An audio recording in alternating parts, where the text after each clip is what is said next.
So I picked up some books, surprisingly this time, actually not from my local library's book sale, but instead I found a little local bookshop, and they sell reused books for about the same price as my library does.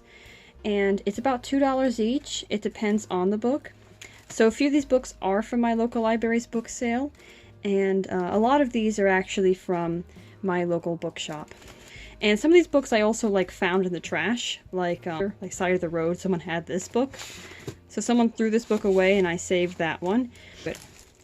And also, I have this little basket I picked up from my library's book sale. I thought this was so cute. This was actually going to be thrown away. Somebody donated it, and they didn't know what to do with it. They didn't have any use for it, so they just were like, if you want it, you can have it. So it's very cute. It kind of reminds me a little bit of Dorothy's basket from The Wizard of Oz. It's very cute. So let's get into it. So the first book I picked up is the one I picked up from the trash can. It was left by the side of the road. And this is Feakonomics, a rogue economist explores the hidden side of everything. And I've heard of this book a few times. I've come across it. But also there was no way that I was just going to leave that book by the side of the road like that. So this is actually, and I'm a business major, so anytime I see anything about economics or anything to do with that, I'm going to pick it up. Studies the riddles of everyday life, from cheating and crime to parenting and sports, and reaches conclusions that turn conventional wisdom on its head. This book shows economics at its root, the study of incentives. So I was like, okay, why not pick this up? It cost me literally nothing. And I've been finding a lot of books recently. I don't know how this is happening, but it's just always now someone's like, oh, do you need some books? Or I need to get rid of these. Or sometimes I literally find them on the side of the street. I don't know how this is happening. I've channeled in, and now I'm getting free books. It's like a free book glitch. I don't know how this is happening. But anyway, the next book I picked up, this was from my library's book sale. And this is one I actually started listening to as an audiobook, but for some reason I could never really get into it. But as a physical copy, I for sure will follow along with the audiobook. I find that sometimes is the most immersive reading experience for me, instead of just reading the book alone or just listening to the audiobook.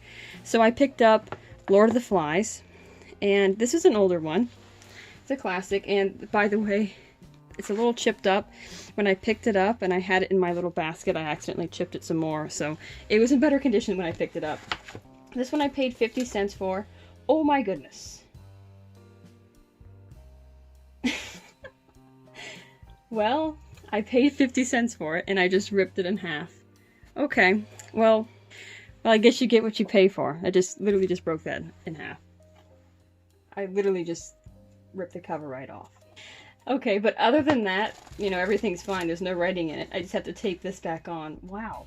It's just, you know what that is? It's been on a shelf, just sitting there for so long, it's become rotted. Sorry I did that to this poor little book. I'll tape it back together. But anyway, I've been wanting to read this book for quite a while.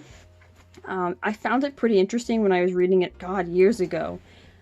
Maybe 5 years ago was the pandemic. And I got into it, and then somewhere about halfway in, something else came up, or some other book came up. A lot was going on in that time, and I never finished it.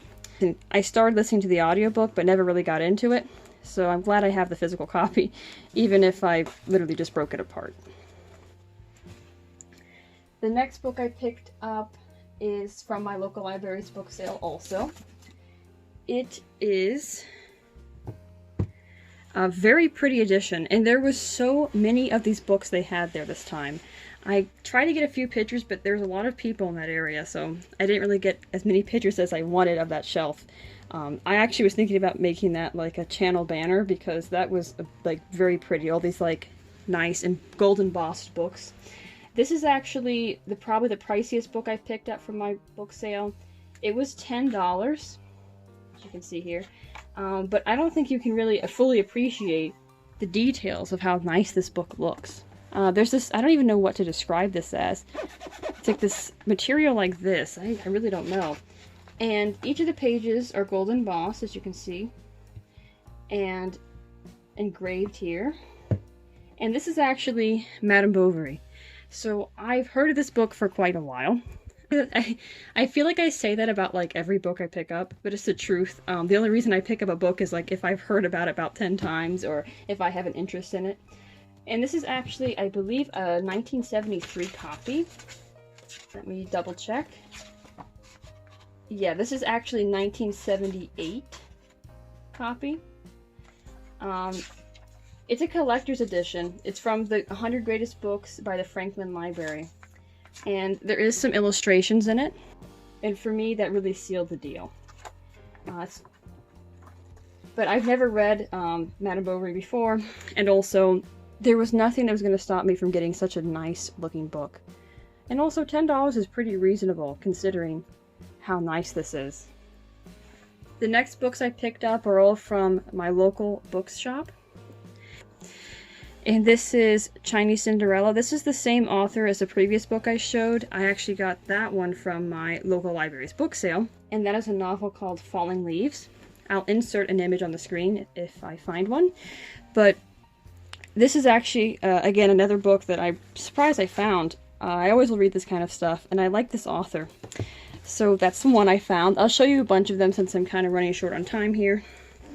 I also picked up The Bean Trees, which was a very interesting kind of story from my understanding. And I'll put some little summaries up on the screen for each of these books. Then we have Out of the Red, Building Capitalism and Democracy in Post-Communist Europe. And I also picked this one up from the bookshop. This one, Hermann Hesse, or Hesse, I don't know how to say it. I think it's Hermann Hesse. And this is Journey to the East, also very cool looking cover.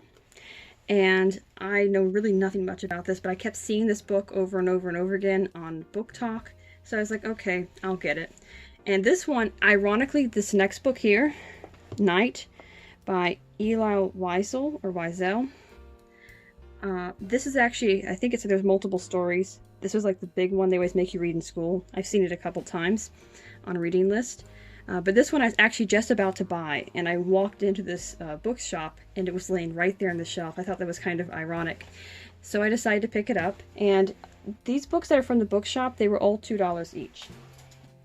And the next one I got from the bookshop is The Shawl. That's also a story about the Holocaust, and that was also $2 each. And this one, The Death of a Salesman, I think everybody's heard of that at least once. That's also from the bookshop. And ironically, I've been hearing a lot of things about John Adams. I don't know why, but I've just been seeing a lot of things on the feed for that. So I decided to get a biography on John Adams, and this is the one I picked up. And then this one, I actually watched the movie, and I really enjoyed it.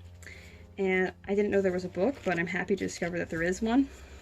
The Boy Who Harnessed the Wind. And that's actually, I can tell it's made for the young reader's edition.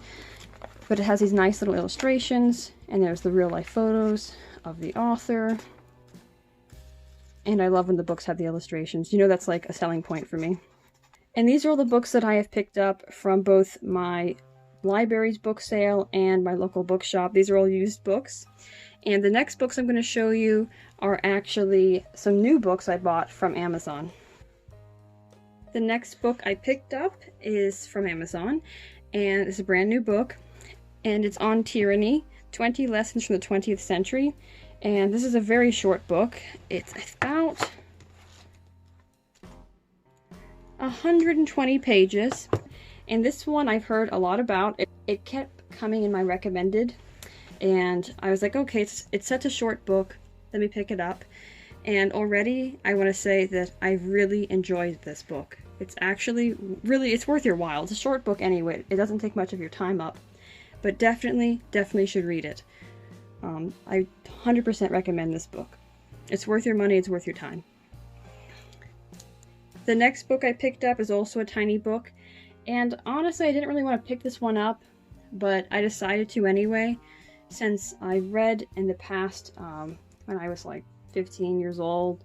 In the pandemic, I read a few of the other works of this author, and I enjoyed them. And that is Madeline Miller's, and she wrote The Song of Achilles and Circe, and I read both of those when they were really popular in the pandemic, I heard a lot about them, and I read them. Actually, I found a audiobook on YouTube for free someone made, and that's how I listened to it. And this one is a very small book. It's like, I think it's like 60 pages. It's a hardcover book, but yeah. And not 100% what I was expecting. I think that's just the way I would describe it. Is you definitely are walking into a story that's going to irritate you. Just saying. Not saying like it's bad writing. It's good writing. It's just, it's an irritating story. Like what's going on. It's the story of like Pygmalion, like the statue. It's the guy who's the who makes the statue, he carves the statue, and he like prays to Aphrodite for it to come to life. I remember hearing about this like when I was a kid. That's like a story they always would talk about. And I mean in like literature class.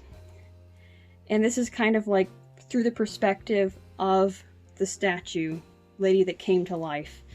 And it's kind of sad, and it's, I think mostly I would describe it as frustrating. It's a very frustrating kind of book. It's a very quick read. I read that in like an hour. It's not bad writing. It's certainly kind of sharp writing, and it's not like a book you'd be like, oh, I'm so glad that I read that. It's like a book you read, you're going to be like, oh my god, that was frustrating. That's how I felt about it. The next one I picked up is, actually the next two I picked up are books that I have yet to read. One of them is pretty big. The other one, I just have to like finish my other books, then I can finally get to it. So the next book I picked up is Permanent Record by Edward Snowden. And growing up, I remember I had a technology teacher when I was in elementary or middle school, I don't really remember. And he was so big on Edward Snowden. He was like, he was actually ex-military. He used to work and that he would do the hacking and stuff on low level, not like really high level, but he would do like the hacking and stuff. And he would always tell us in school, he'd be like, oh, you got to know about Edward Snowden. Do you know what Edward Snowden did for our country? Do you know how great Edward Snowden is? He was like obsessed with the guy. And I remember years ago when the documentary came out, he was like, oh, we should watch it in class. And then we never got around to doing that. But I remember I always heard about that name. And whenever it resurfaced, I always was like, what did he do? Because the guy would never explain it. He would always be like, you guys should learn about Edward Snowden. You guys should read it. And I don't know why he never told us, but I never really got what it meant. It was like, oh, he revealed these documents. And I was like, what documents? What difference did it make? And recently I watched the documentary, and it was really good. And it was honestly like so good.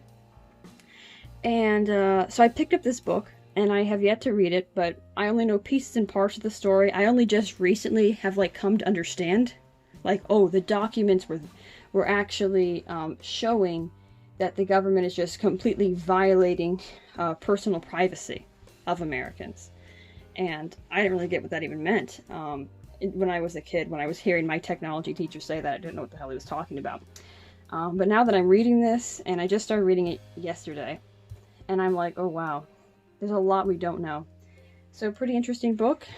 I'll continue updating you on that. And the next one I picked up is one that honestly I normally would never pick up books like this. It's not really in my genre. But it was recommended so much to me. And like for the past like, God, I'm going to say at least the past year. Every time someone's like, when you think of like kind of on the same theme of where you have to like rebel against your government.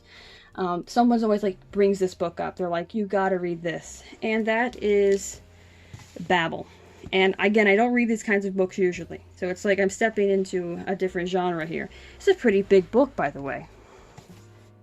And from my understanding, right, 1828, Robin Swift, orphaned by cholera in Canton, is brought to London by the mysterious Professor Lovell.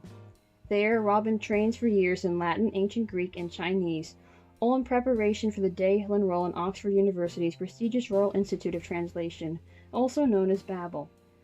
The tower and its students are the world's center for translation and, more importantly, magic, silverworking, the art of manifesting the meaning lost in translation using enchanted silver bars, has made the British unparalleled in power.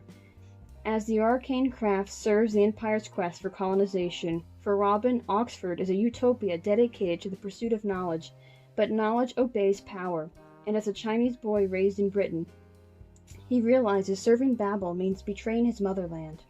As his studies progress, Robin finds himself caught between Babel and the shadowy Hermes societies, an organization dedicated to stopping imperial expansion. When Britain pursues an unjust war with China over silver and opium, Robin must decide, can powerful institutions be changed from within, or does revolution always require violence?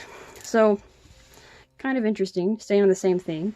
And again, the fanciful kind of books, I never have really read them, to be honest. So I'm honestly surprised I even picked this up.